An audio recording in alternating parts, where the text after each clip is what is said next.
The following is a presentation of the Black Hollywood Live Network, the first online broadcast network dedicated to African American entertainment. Hollywood redefined. From Los Angeles, California, presented by Maria Menounos and streaming live thanks to Akamai Technologies, this is Black Hollywood Live, the casting call. Featuring weekly commentary and insight from Hollywood casting directors and agents. Black Hollywood Live, Hollywood redefined. You're listening to Black Hollywood Live. And now, the host of Black Hollywood Live, the casting call. See, there we go. There we go. Phaedra, you can dance, it's okay. Phaedra's looking like, what are y'all doing? doing? She is not having it. What's up, everybody? Welcome to Black Hollywood Live, the casting call where we take you through the casting process. I am your host, Tony Moore, and over to my right, we have... Hey, guys, I'm Chloe Onyx. How are you? And across from me, we have... I'm Lina Green. And today's guest is casting extraordinaire who has been in the business for many, many years. Miss Phaedra Harris is in the house tonight. Yay! How are you, Phaedra? I'm well, thank you. How are you? She's the sexy voice Sexy on voice for us today. today. Isn't she giving us sexy and sultry? Yeah. All right, so let's get right into this. So Phaedra, you have been casting for the last 20 plus years. Am I allowed to say that? Because you gave me that look like, No, I'm very proud of it. I've been because casting for 33 years. yeah, because reading about you, I mean, you started from the bottom. Now you're here because you've worked with many different types of casting directors and learned the casting process, and now you are this world-renowned casting director. Now we're going to get into some tips on how to defeat this beast of film and TV. So let's start off in preparing for auditions for films. Like, my first question is, the first thing you hear is that you have to have a theatrical headshot. Is that really a requirement to have one that's commercial, one that's theatrical, one that's a different look? Because I think coming in to Hollywood, all actors think you have to have all these different types of headshots and submit accordingly. What's your take on the headshot, and do you have to have specifically a theatrical headshot? I think it's best to have a theatrical headshot. I think what's most important is to have a good shot, no matter what it is, whether it's a commercial shot or a beauty shot, or theatrical shot. It needs to be professional. It needs to be well done, and it needs to capture you. Yeah. So if you have that, you can utilize that to do commercial, print, theatrical. But because our part is so different than commercial, because commercial is really silly and fun and, big smile, it's kind of off-putting if I'm doing something really serious and I get this real cheesy kind of really picture, we may overlook it. Yeah. So that's why people have the theatrical and the commercial. But if you have a really good shot that captures you, if you're that gregarious person that's silly and big personality, then that may be who you are, and it captures the essence of you. Yeah. And in your experience, like when you're sifting through like hundreds of headshots, is that that's one of the main things that catches The your main thing. It's the So, main thing. is serious, because I always find... Is it serious? No. It doesn't have to be serious. Yeah, because listen, no, for real. I always find that theatrical shots are like mean mugging, and I feel like that's what they look for. Like, I'm serious. Like, is that the most important thing? Like, what is it that you like? Is it the eyes Chloe, it really should just capture you. I mean, some girls are just sexy girls, or some guys are hot, guys. It should capture that. It should just capture whoever you are. I had a picture a while ago when I first started. I think I was like 22 or something, and I had a picture of Angelina Jolie, and I just thought this girl is going to be really successful. And I kept her headshot, and I kept Xeroxing and I'm like, I kept a few people pictures that I thought would be successful. I'm not going to say the other person because he's not successful now, and it's really funny. Tell us. Say it. Lina always Say it. No, I don't want to get in any trouble. I don't want to have anything. Where are they now? I kept Angelina Jolie's photo from when she was 19 years old or something like that. Wow. And it really captured the essence of who she is today. And she's a strong, sexy woman. And that's what her picture looked like. It did look like she was pouting a little bit. She still had those lips and everything. But it's just who she is. Yeah. And if your picture can ring true to who you are, then I think that's the best, representation of you. But you should have a good photo. Yeah. What do you think about how crazy, like, people are charging like $800 for headshots? Do you think it's crazy to spend that kind I think it is. of money on? Because Foolishness, my friend. I think that because of, unfortunately, because of what we do, and because there are some people who are really desperate to be in the business, people take advantage of that, and it's a sad thing. But you literally need to spend like $150 to get some photos, and then once your career starts moving, your agent might suggest going to spend more time with this photographer or that, and those people are a little bit more expensive. But to get started, it literally should be $150, and it should not be your mother taking a photo of you or your prom picture or anything like that just because you think it looks good. It doesn't represent you well. It just should be a professional photo. Yeah. So what do you do in the instance of you are working with professional photographers? And this is something I've come into contact with, and they're like, oh my God, the shot is wonderful. And I have an agent. I have a top 50 commercial agent because I do a lot more commercial Who's than that commercial theatrical, agent? House of Representatives. And I mean, I've gotten in the door and I've taken a lot of classes, but they're always like, oh my God, it's a wonderful shot, but that's just not the shot. And so it's always like, I've taken a ton of pictures, but it's never the shot. So it's like, how do you decipher that? I think I'm not sure. We do something. I have a class, and we do something where we try to talk about the essence of who you are, and try to capture, and we hashtag your essence. I think you need to spend time looking at how other people see you or how you're perceived. Because I know how my mother sees me. Oh, you're the most beautiful child in the world. Nobody's greater than you. And sometimes that rubs off on us, and we don't really see how the rest of the world is taking us in. And you need to be aware of what you really look like and what you're selling. I equate it to like the BMW and the Pinto. Sometimes I'm looking for a Pinto, but you rolling in there looking like a BMW because you think that's what I'm looking for. And I'm really just looking for a Pinto. But if you're a Pinto, be a Pinto. Because there's lots of parts in movies for Pintos. Yeah, that's true. can I tell them what they said I was? Yes, What did they say you were? They tagged me as crazy or like. No, do your whole hashtag. They said, I can't Black remember. woman? I know it was like killer or something. No, it was hashtag wacky or something. Because she has this really silly, goofy personality, You know what? but fun. I see that.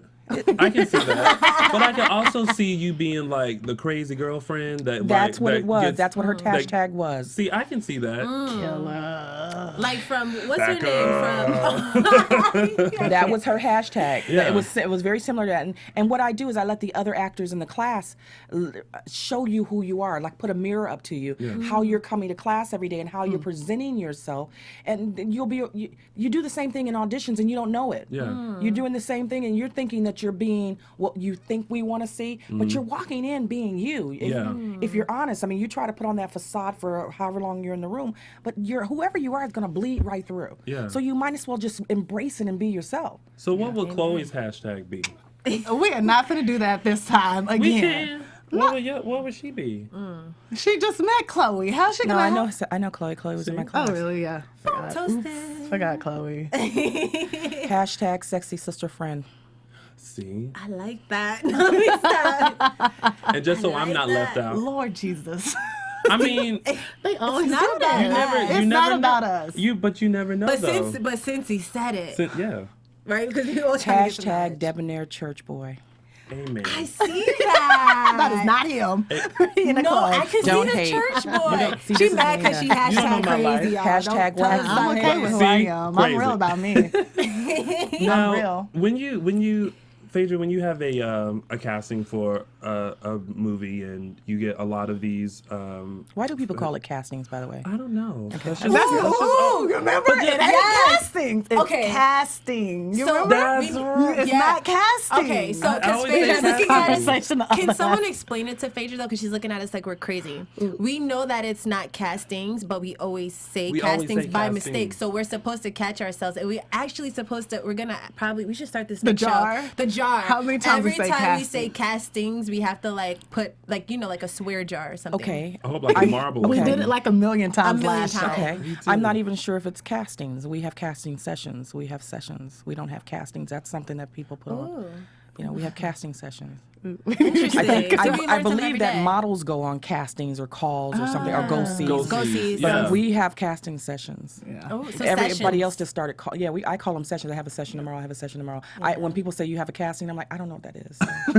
And I don't even know where I picked that up from. I just always call it a Because we're casting not or an outside. audition Because it's or on something. television. People say it I on think that's what it television. is. I have a casting tomorrow, and they'll say, I'm going to go see a casting agent. There's no Right. such thing as a casting agent. Those are two Well, separate that's a What do you made-up call them? word. You call them sessions. It's then. casting directors, and we're having sessions. We have Sessions. a pre-read session or a producer session. Sessions. Y'all getting I like school. that. Yeah, no, I'm not mad. Because like, if I walk in, I'm like, yeah, I'm in the session. They're going to be like, oh, she knows She's something. so She knows professional. something. She's so professional. Okay. So when you're having sessions, Yes, sir. and you're receiving all of the headshots and things like that, and you flip over and you're looking at the resume.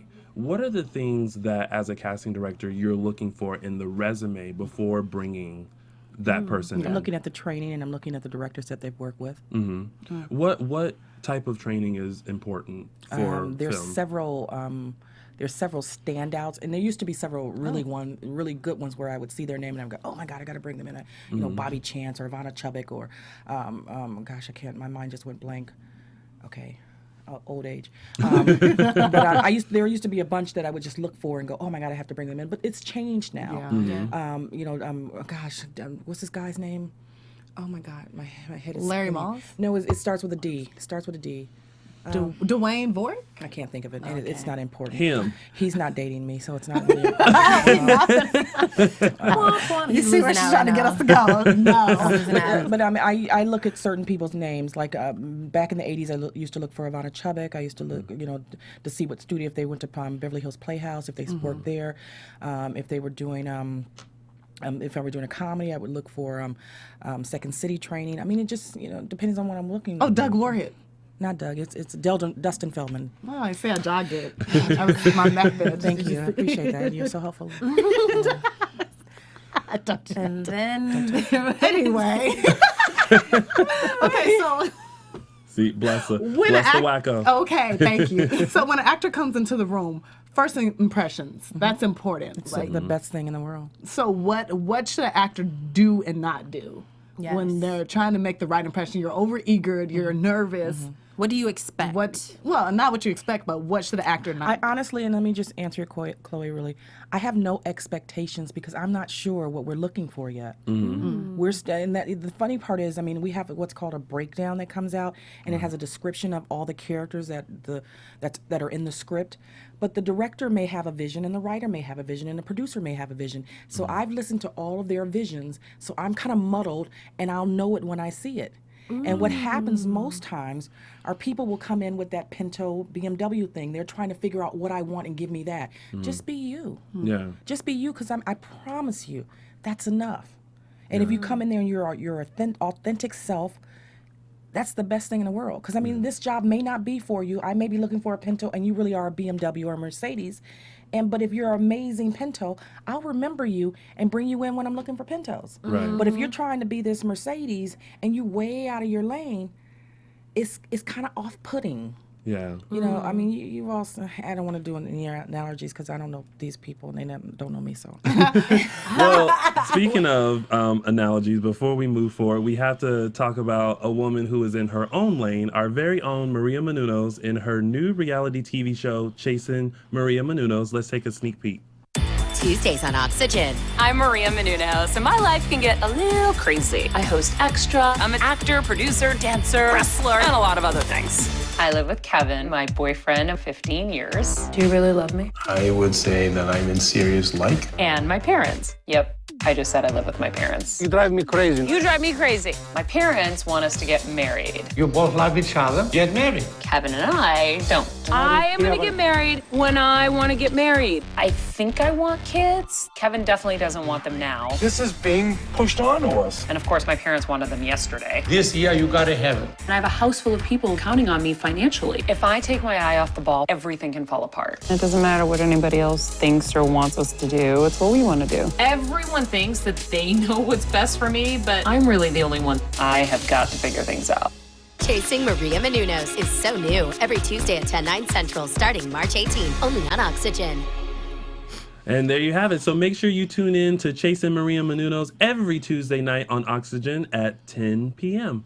All right, so let's go back to that audition room. I wanted to pick up where she's, so if, say you have those crazy method actors and they come in, they're in the character, because I see it all the time. Me too. Yes. What, should they come in the character, especially if they're immersed in it? Phaedra Harris was like, oh, I see Lord. it all the time. Yeah. Yo. I have to tell you, whatever works for you to get you to wherever you need to be, do it. Mm-hmm. I'm not put off by it. I'm really looking for what you're going to do with that, the material, with the role, with the character. However you need to get there, get there. I would love to see a little bit of you in there. Mm-hmm. You know. Mm. I think that's the key that as actors that we're missing. We always go into the room trying to figure out what you want us to do, and we really just want you to be you. Exactly. Yeah. I mean, we were called in for a reason. For a reason. To the session. For a reason. And let me give you a really big secret. And most actors don't know this or don't get this for some reason. I am rooting for you to do well. Right. I am rooting for you to get the job. The way I'm maybe giving too much business out, but the way most casting directors, 99% of casting directors' paycheck works is we get a retainer like an attorney. And then it says on our contract, after you've cast 6 roles, you'll get another check. After you cast another 10 roles, you'll get another check. After you've cast, so I would like for you to be the guy. 'Cause I'll get a check. Yeah. Right. You know, and then I can move on to another project. Right. So we're not looking for you to fail. If I pick you from those pictures, I think you're right, or you have something that represents that character that I'm looking for from the producer's vision, from the director's vision, from the writer's vision. And I see a little bit of something from all those visions, and maybe you're the right person. And I happen to know some of you guys, so if I'm doing a certain role, I'll say, oh, Lina's right for that, and I'll bring her in for it. I'm already knowing what she's good at, and I'm thinking, you can do this. Yeah. So don't go in defeated or giving away your power. Go in there strong, knowing that they've picked you already, and they want to see you do well. Exactly. Now, I have a question based off of that. And I always refer to commercial world because that's what I know a lot more of. And they're very big on the look of what the Commercials character. are completely different. Yeah. So my question with theatrical is how much or what is the percentage of the skill or the performance versus they look just like what we need? So is it more like if you don't look exactly like what they want, but you're a hell of an actor, like you can get it? Or is it more about they look the part, and even though they're not 100%, we can bring them there later? It depends. It depends. From my films, the ones that I've cast on my own, not the ones that I've was an associate on or an assistant on or things like that. For my films, it's all about the work. I don't really care how you look, because we can make you pretty, we can make you ugly, we can make you fat, we can make you skinny. If you have money, you can do anything you want. I really am trying to find the best actor, the best actor for the role, the best person that captures the essence of this character or what the director wants. Sometimes I'm doing a movie right now, and it's about the modeling world. So of course the girls are going to look like models. They're going to be tall and thin or whatever. But if I find a really cool chick that's not classically beautiful, but it's interesting and can an actor tell off, and she has what the director and producer are looking for, I'm going to try to sell it. Does that happen sometimes where people come in and, like you said, the director has a vision of what the character looks like, the writer has, and All you the take time. that, and then a person walks All the in and you're time. like, All the time. completely different. All the time. Yeah. I can give you a couple of quick stories. I was doing a play for David Talbert. I wanted to do plays. I don't know if you guys know David Talbert. Telling it like a T.I.D. And I wanted to do plays because, I'm a church girl and I love gospel plays and things like that. And I met David and he came to my church and he wanted me to cast this show for him. And he said, I want people who can sing. That's the most important thing. And I'm like, I want people who can act. That's the most important thing. Right. So our worlds had to merge some kind of way. And he also wanted people to be recognizable names. And I had Tony Terry was in my class at church. And I said, you should meet Tony Terry. He's amazing. He's an amazing actor, and he's an amazing singer, as we all know. And he goes, no, he's not right for it. I know Tony Terry. I've seen his show, and I've heard his singing. He's not the guy. And I said, David, this is what I do. And I'm always interested in a good bet because I like Vegas, so we bet. Tony Terry came in and was amazing, ended up writing songs for the show, and I won. I went to crustaceans, so I'm always up there.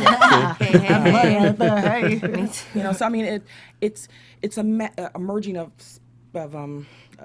thoughts. You know, sometimes people do come in there and change our minds.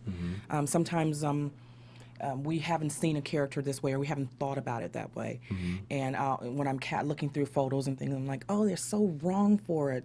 But there's something special and interesting about it. I'm going to just give them a shot. And they'll come in and they'll do something completely off of what the script was going or where the director was going. And it's just so interesting and it's good. And you know, you can't fight it. And I always say your gift will make room for you. If it's your part, you're going to get it, no matter what. Amen. So I just take a chance, and I like to trust my gut. Yeah. Just piggybacking on that, like, do you like when actors take those chances, those choices, and they go it's this way, but they go all the way left? No, not really, never know. Because you hear some stories where they're like, that was so wrong, and I wish, you know, they just stayed with what the writer had. I would prefer it if you would stay with the writer. Because, I mean, the thing is, this is what's going to happen now. People are going to come in and say, well, I know she likes people to take chances. And they're going to veer so far left. And they're going to mess themselves up. Stay with what the writer, you can't go wrong. The writer gives you a blueprint, and he just wants you to fill in the colors. He wants you to put the furniture in different rooms and show them, you know, what matches the drapes or whatever. So, but you have to stay true to the blueprint. You can't put furniture in a room that's round and put square this and that. You have to go where the blueprint is. You have to make honest choices, and they have to be real. But, I mean, sometimes an actor will say, well, I saw it completely different. I remember when we were doing What's Love Got to Do with It, and Larry Fishburne was coming in, and he was like, I'm not playing Ike like I'm just going to be abusing people and hitting, slapping the chick upside. Because, well, why would a fine, talented woman like Tina Turner go for a man that's just beating her up all the time? He has to be charming. He has to be sexy. Yeah. I'm like, yeah, that makes sense, because everybody that was coming in was like beating the crap out of Tina. And why would she stay? Why would, you know, even though the abuse syndrome is, you know, all of us know that, but still there has to be a reason that a woman stays. And he was so right. He had to be charming while he was smacking her upside her head. That's very true. Oh, I love that. That's one of my favorite movies. It really? Is. Well, not because of the abuse, but I'm someone that just... Classic lines in there all throughout it. All throughout. Kick anime. And today it still lives on. It just so many classic lines. It's one of my favorites. One of my favorite things to do. So what tips can you give, because we're talking about the blueprint, which are the sides that people will get before their sessions. When you're looking at the sides, what are the tips that you can give to the breakdown? Yeah, breaking down them and analyzing. Break down the character and break down the story. Or whatever. What tips can you give to be better prepared before coming into your session? Because so many people, you know, like they say, they veer off to the left, or they make this choice and you know, it may not be quite right. So what tips can you give? I don't know how honest we're going to be, or if we're going to just do the Hollywood version of this. Be completely honest. Keep it 100. As I like to say. I think a lot of actors don't spend a lot of time. If you're not going after that leader, like you look at your sides and you see you have like 4 or 5 lines, that's how much work you put in there, 4 or 5 lines worth. Right. And you have to understand that every character, no matter whether they have 4 or 5 lines or 150,000 lines, they all have stories. They all have backstories. They all have intent, what things that they want or things that they're trying to convey to the audience. And if people don't do the research to figure out how to get that story told, you're not helping the story move along. Right. Yeah. So you need to put the work in. So I would say put the work in. Figure out who these people are, what they want, and what they're trying to get you to do for them. Because no scene ever starts with a character just started this life. Right. They've come from someplace, and they want something from this character, that character, or from the universe. And it's your job to figure it out. Yeah. And to bring that into the room, and to be able to, it's a difference between acting and auditioning. Yeah. And people don't know that also. They think because I'm a really good actor, I'm a really good auditioner.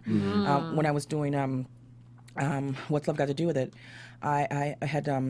before that I was doing a movie called The Fifth Element. And I was hired to go around the country and try to find the next Eddie Murphy / Prince. And and he was supposed to be a non-threatening Eddie Murphy / Prince guy who wouldn't be intimidating. Yeah. And I said, well, I think it's Chris Tucker. And they were like, well, go look and find him. And while I was out there, I found Bernie Mac. And when I was and I knew he wasn't right for The Fifth Element because he was a big guy, he was a big man. But I said, I'm going to always remember you. If I find something for you, I'm going to bring you in. And when I started working on What's Love Got to Do with It, I called him up and I called his manager. I said, you got to get Bernie out here. You got to get him out here. And he came out, and I'm not sure why I'm telling this story. But he came out and I was talking about the acting and audition. I'm older. I don't really care. I can make Where these are kind we of right senior now? moments. And he came out, and we worked on trying to get him on tape for literally almost 2 hours. And he couldn't figure out. And I'm not saying anything bad about Bernie Mac because this is the nicest human being, or was the nicest human being I've ever met in my life. That I could just want to hug him. He was such a good friend and such a good, cool person to me. But he came out and he couldn't figure out how to put Mac on that screen. Right. You know what I'm saying? And before he was Mac, he had to audition. You know, if you're going to be in a film with Lawrence Fishburne and Angela Bassett that Touchstone is producing, they need to see some tape on you and what you're going to do. Oh, yeah. And so I was trying to put him on. I'm like, just be Mac. Just do what you're doing in comedy. Remember when you did Kick It? You know, just do that, be that guy. And he was like, I am going to come over. And I'm like, really? But then when he got his own thing, you know, and he was just able to be himself, and I kept saying, just be you, just be you. But people don't understand that, you know, when you're a comic or when you're a new actor, you don't understand how to put you into it. You know, you don't know how to bring you. You think you're giving me what you think I want, and I really just wanted you. I just really wanted Mac to be in there and be crazy and doing that. Yeah. You know, So, in situations where you walk into a session and you have a reader with you, some people come out of these sessions and they're like, oh, the reader messed me up. And, well, how can... Nobody can ever mess you up if you know where you're going. There you go. Nobody can ever do that. Because sometimes some people, from what I've heard, I don't really do many theatrical sessions. I'm still trying to get my feet wet. We all. But, You Tony. but I like to bring me up sometimes. That's I know fine. you do. I know you do. It should be all about you, Tony. Well, today it's all about you, Phaedra. That's right. And just a little bit about me. Just a tiff. Just enough to be an extra sketch in your brain. That's all. So when you walk in and you have the reader and as an actor, you know, you kind of feed off of someone else and the reader's not. You can never prepare for that because I've been working for casting directors or have been a casting, and I'm not an actor. So if I'm doing pre-reads, remember I told you we do producer sessions, pre-reads. If I'm doing pre-reads, I'm reading dry as heck. And it's not because I'm trying to skunk you up. It's because I'm trying to watch you as I'm reading. Right. And I'm trying to pay attention to what you're doing. So I'm going, okay, your next line is coming up. So yeah, go do that, and I will be here. And, you know, and I'm trying to get it as best I can. But again, I'm not an actor. Right. I'm not putting work behind trying to figure out how to say these lines to give it to you right. I'm expecting you to give it to, you know, and I do work hard to try to make my room comfortable when you come to audition for me. But I can't give it to you like I would have a reader like Lina give it to you or something like that. So I'm not trying to. Yeah. And you should be and I'm like one of the nicer casting directors, and I say that with all humbleness in the world. You know, as Jesus as my friend, I try to make the experience nice and comfortable because I know how hard it is. I know how difficult it is and how much courage and fearlessness it takes to go into that room and do that and be vulnerable and show a part of yourself. But some casting directors, they don't have time or they don't really care, and they're just and you just have to go. Yeah. You just have to dance as hard as you can and do your thing. And if you're prepared enough, it'll shine through. Yeah. Would it be out of place if like you're in the middle? Because I've had an audition where the reader's like, "Oh, I'm sorry." I don't know if they were watching me and they fumbled on the words. Like, "Well, I'm sorry." Is it out of place to be like, "Well, can we start over?" And you will never ask permission. Just say, "I'm starting over." Just don't ask for permission because I'm going to always say, "No, you were fine, really." I'm good. See, and in your heart of hearts, you thinking like, I really want to start over. And if you're in your heart of hearts, trust your gut. I'm starting over, and start over. Don't wait for them to say no, you're fine. Just start over. Because if you're waiting to ask permission, everybody's going to tell you no. Yeah. Just go do what you got to do and then apologize afterwards. What are you going to do? Because what if you're brilliant when you start over? Right. If you stink up that room, then we'll be like, oh, what the hell? Speaking of stinking up the room. What has been like the worst session that you've had? and that you can talk about? Because I know seeing... It's so many, boo-boo. I know seeing people, you just have to sit there and Day in think and day like, out. It's like, oh, Lord goodness. Jesus. I felt, when I was younger, now that I'm significantly older and I've been doing this for a while, when I was younger, I tried to always be really serious and professional because I looked young and I had a baby face and I wanted to be grown up and I would always try to be real serious and stoic. And I remember just having this guy was so horrible. And he was like going, no, you are not, like really overacting. And I just started laughing. And I couldn't stop laughing for the rest of the day. And I just kept seeing that visual in my head. And I felt so horrible because he really thought he was killing it. It was killing the audition. Oh my God, it was so bad. I could not stop laughing. And I was laughing out loud really hard. And I felt so horrible. But that was bad. And then I do a lot of movies for Corey Grant. And I used to do a lot of movies for Coke Daniels. And they're the young, up and coming, like hot little directors. And they're young, and little girls come in there without the bras and the underpants. And let me just tell you, if I'm in that room, you are not getting that job. Period. I could. Be a lady. No. They came in. One girl leaned over the desk to Coke and just had no bra on, and she's a video girl, and all the tatas came on. I said, really? I am right here. I do not want to look at all that. I do not want to see all that. Wow. And he was like, oh, she was really good. I'm like, no, she wasn't. Look, Turn it down. No, No, those were good, but she herself, she is not getting in my movie. No. Trust me. My name has to be on there. It's going to say casting by.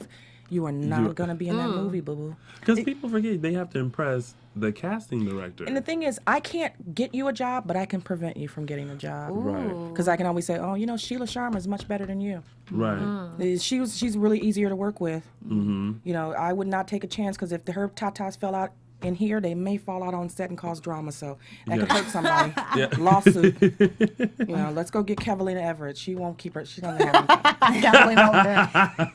Hey. Well, talking about the wardrobe, how important is it to come in either dress the part or feeling? Is it more important to be comfortable in what you're wearing or dressing the part? Because some people, they like to show up in like a jeans. Them guys with the little dirty hair. Dirty hair. Well, I'd be seeing it's like greasy. It's like a grunge look. And and for something that makes them feel like the character more. How important is it? I don't know. I think that you should always, again, capture your essence and go as close to the character as you can. If you're playing a doctor, I wouldn't come in scrubs and a little hat and all that. If you're working at McDonald's, I wouldn't come in a McDonald's uniform. About that McDonald's uniform, I got this session to go to. Yeah, exactly. It just makes you look really green and inexperienced. Right. So just look as close to the part as you can. If you're going to be a doctor, wear a blazer and a jacket, and a shirt and whatever. If you're going to be a sexy girl, don't wear the dress that you would wear to the club, but wear something that's sexy and shows your figure and shows your curves, but it doesn't have to be tasteless. It doesn't have to be, it should always be classical. I always tell actors to have a pair of jeans, white shirt, tank top, a sweater, dress, and a blazer in their car all the time. That's how I'm trying. No, he's not. You look really nice today. Thank you. I tried. I was like, Phaedra's coming. Let me. Yeah, because I've gotten you in class before. She's okay. Yeah. Take the class, y'all. Take the class and learn a thing or two. Well, I want to ask about. You were talking about when you're going into the casting process. Where were we on the? I don't know. You're. I'm doing it. I'm getting old up there. I know not to touch you. You see how she look at me when I touch her. Phaedra gave that side eye like. We had this conversation already. We were talking about you're never supposed to touch the casting director. Is that true? I'm joking. No, someone told me that. Someone told me that. No, I had a casting director say that to me. Yeah. Like, you're not supposed to shake that. Shake I'm from Texas. I shake hands. So many germs. I shake hands, but I mean, it's every. I mean, the thing is, you guys we're all grown people. You can feel the room. You can feel if somebody is not feeling shaking hands or is gregarious and open and wants to be friendlier. Just go with the flow. Don't make these rigid rules because one day I may be having cramps and I really don't want to be bothered with anybody, and I just want to sit there and just wait for you to do your thing and let me be here. Let me just focus and try to get through this. I mean, life is, it is what it is. Yeah. But feel the room. That's the best part about being an actor is you can feel stuff. You can understand emotion. So if somebody's having a bad day, give them their space and just go in there and do your work. Right. But I mean, there's no hard and fast rule for me about touching any. I'm a human being. Right. Sometimes I need a hug and sometimes I need to shake a hand. Yeah. If you did a wonderful job, I'm gonna be like, girl, that was great. Yeah. But all that other nonsense is just nonsense, and I probably get a lot of hate mail from some of my friends, but that's just Gotta bull be crap. real, though. Yeah. It's just bull crap, and I can't do my job without actors. Right. I can't do my job without actors. I'm not gonna put them in a box and say you can't touch me. Oh, come on, cut it out. Because I think That's foolishness. When we come into this industry, we're taught so much and so many do's and Just don'ts be and don't do respectful. this. Right. I'm respectful of the PAs on the set. If you're respectful of everybody in their position, just be respectful. Right. I don't want you to come in there and be rude to, somebody. I mean, I have people do the opposite. I mean, like, I'm not kissing the casting directors, but I've never asked you to do that. Right. I've Just do never. your Don't job. put your stuff on me. I've never treated you poorly. This is the first time I'm meeting you. Right. I don't put my junk on you. Don't put your junk on me. If I'm having a bad day, I'm gonna sit in the corner and just do my job and go on. But a lot of people either they're kissing your butt or they're being super mean because they're worried. I'm not doing. Cut it out. So I actually have a question because we've actually talked a lot about the actors who do have experience who are in Hollywood, but there's a ton of people at home who don't exactly know what's the first step or how but I want to come to Hollywood, but what should I have or know before I even think about going to a Phaedra Harris? So do you have any advice or words of wisdom for people all over the world, all over the country who want to come to Hollywood but they don't know, how to take that first step or those classes, the imperative things? I think the first thing is to be fearless and be tenacious and understand that it may not happen overnight. 99.9 times out of 10, it's not going to happen overnight. So you have to be patient and you have to find a good class. You have to find, and I always say this to actors, you have to find a group of other actors that you can rely on and support and sleep on each other's sofa, eat ramen with each other, because it's going to be some lean, hard times. But if you have your friends who are actors and y'all can run lines together, if y'all can prepare a scene, if somebody can tell you the truth about what you're putting off and what you're doing in the work, then that's helpful. I like my classes. It's not a Christian workshop, but I'm a Christian, so it's based on how I want people to treat me. And so I don't want people to come in there, and I did this at my church for 7 years. I taught at my church, and I taught people like Yvette Nicole Brown and Hosea Sanchez and Daphne Bloomer and just tons and tons of people. And it was just a place where it was a safe place for you just to work your craft and work it out and make acquaintances and have friends and because it's not easy. Right. I respect actors so much. You leave your family and you come out here and then that's why I have dinner at my house every Thanksgiving and Christmas for a bunch of actors who don't know when to go home, which is really bad. Right. You eat, you leave. After you eat, you leave. You stay for an hour, have dessert, you leave. But anyway, I do this every year because I know that people are out here by themselves, and and I don't want anybody to be alone on Christmas or Thanksgiving. And we have so much. I'm so blessed. I'm coming to your house. Best macaroni and cheese. Don't ever. even Don't do that. Don't do it. right open Ever. invitation. Don't do it. And I just I'm got a coming new too. recipe for dressing that I used last year. Wasn't it good? Don't do it. Don't do it. I wanted to slap her mother. Oh, Shout out to Steve in the booth for that right there.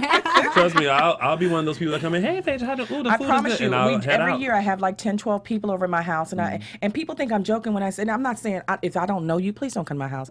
But I'm saying the kids from my class, they come over because they don't have places to go, and we got a big bird there, and I'll go pick up a ham. I don't eat the pork, but it's gonna be there. Right. Amen It's to that. I for don't guests. eat that. But I mean, I think the world of actors.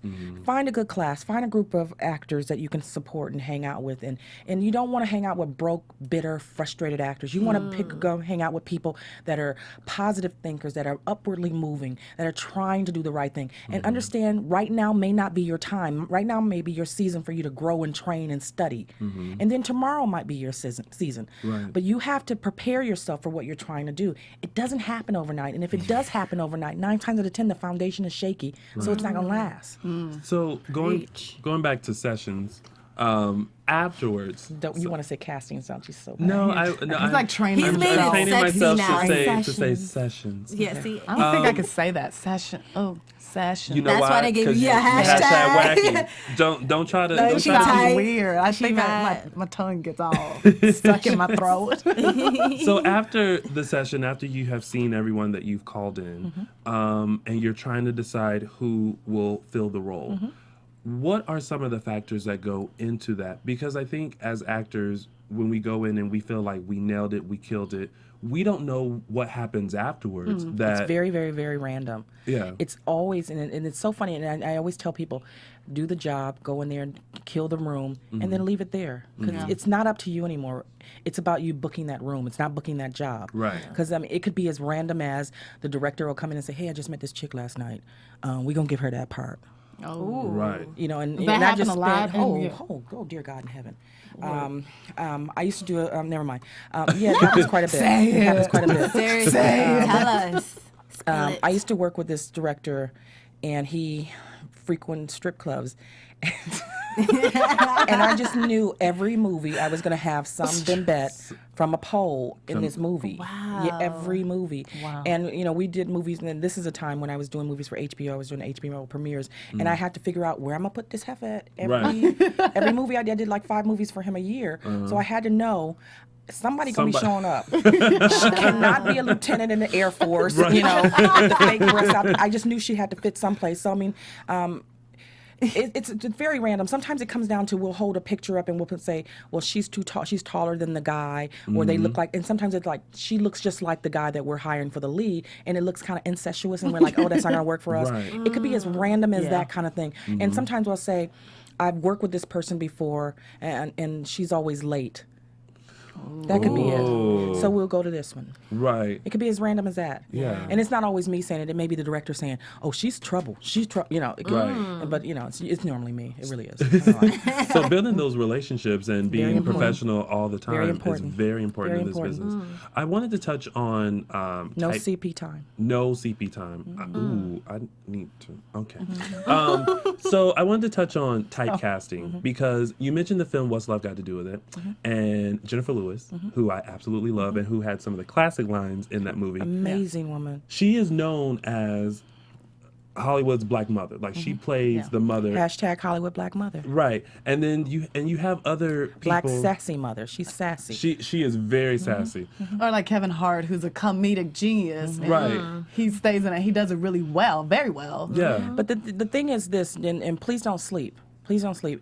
Everybody comes, I don't want to get typecast. You would pray to Jesus to get typecast. That means somebody know you for something and they know your name about something. You can always change somebody's opinion of you by taking a smaller role and a smaller paycheck in a little film and doing something different. That. Right. I mean, so God forbid that somebody should know your name and go, oh, give me a Jennifer Lewis type. I want Jennifer Lewis for this. Right. Cut it out. Right. That means you're a successful working actor and people know your name. So knowing your niche is good It's as well. all a part of who you are. Right. Yeah. Because, I mean, if you know Jennifer Lewis, if anybody has ever met her, that's who that chick is. Yeah. She is not putting on a show. She can act so wonderfully. I've seen her do drama stuff, and I've seen her do her one-woman show where she's just simply brilliant. But it's still Jennifer Lewis. Yeah. It's still her. It's always authentic. Yeah, it's her. It's like people used to always say, Jack Nicholson is just being Jack, and it takes a lot to be Jack. Right. And Tiny Lister, who's like my big brother, everybody goes, oh, I can do what Tiny. No, you can't.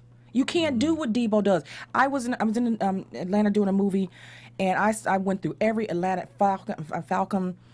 So much fun. Had a flashback. I saw every Atlanta Falcon football player because my brother was supposed to do the role, and he got a bigger role. I think he was doing Fridays or something, Friday 2 or something. I can't remember what he was doing. But he was supposed to do that role, and he couldn't do it for some reason. So I started seeing all these Atlanta Falcon guys because I thought I was just a big, burly guy who needs to be tough.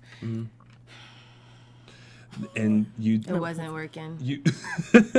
like It's an art. It's an art. I had much respect for Tiny Lister. I was like, he knows what he does and he knows how to do it well. yeah. You know, It is what it is. Yeah. And anytime they need his type, that he's the first person they think of. Right. First person they think of.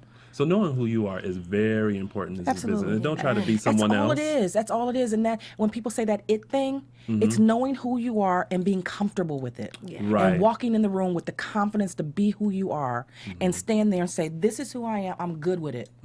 I can't change this 5 pounds I need to lose off my butt. I can't change whatever it is. I'm good with it and I'm rolling with it. Yeah. Because everybody's not perfect. Everybody doesn't have to be beautiful and blonde or whatever. You just have to be good at what you do and be cool in who you are. That's it. And that's gravy. I love that. Yeah. Shameless promotion here. Be sure to check out Black Hollywood Live's interview with on Black Hollywood Live Portraits. I like how you He threw that used in that in there. See that? Had the video up and everything. He was ready. He was. He's a man. That was Even scary beyond because it. I saw him behind me and I was like, oh, what is that? See, check out his portraits. And speaking of working on your craft, you have a workshop that you hold here in LA. Tell us about that and when the next one is going to, because it's very soon that you're having the next workshop. It starts in April and it's called the Audition Lab.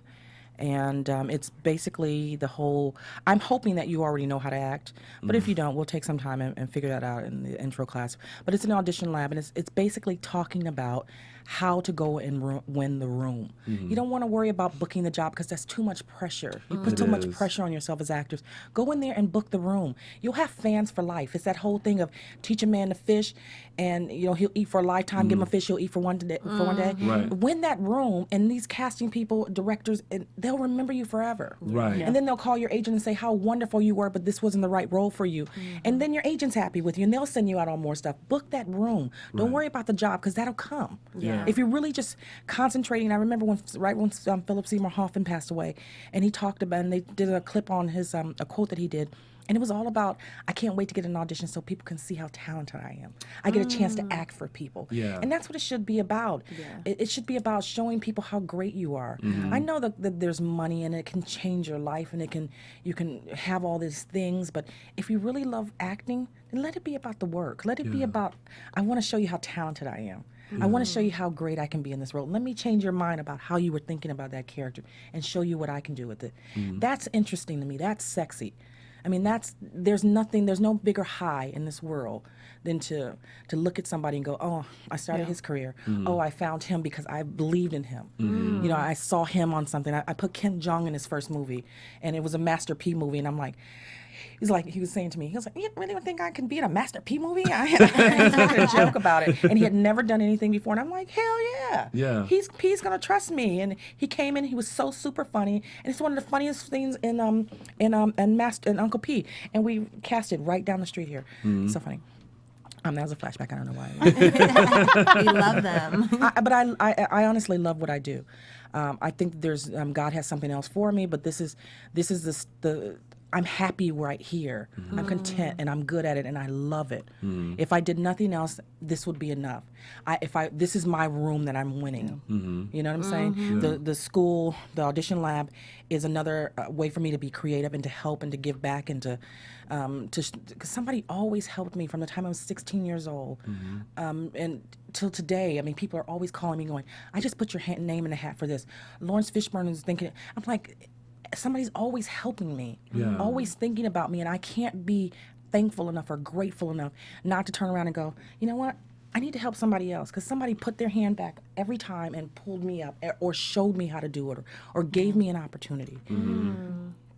How important is it for when actors have representation? Is it okay for them to reach out to you? Because I know a lot of actors try to find that loophole when they don't have the best representation. Right. How do you feel about that? I don't. They're not gonna. For the most part, you're not gonna get the lead. Most of the time, there are those times when it happens and you're just freaking brilliant. But if you're really freaking brilliant, somebody's gonna find you and see you, and they're gonna represent you. Right. So it is what it is.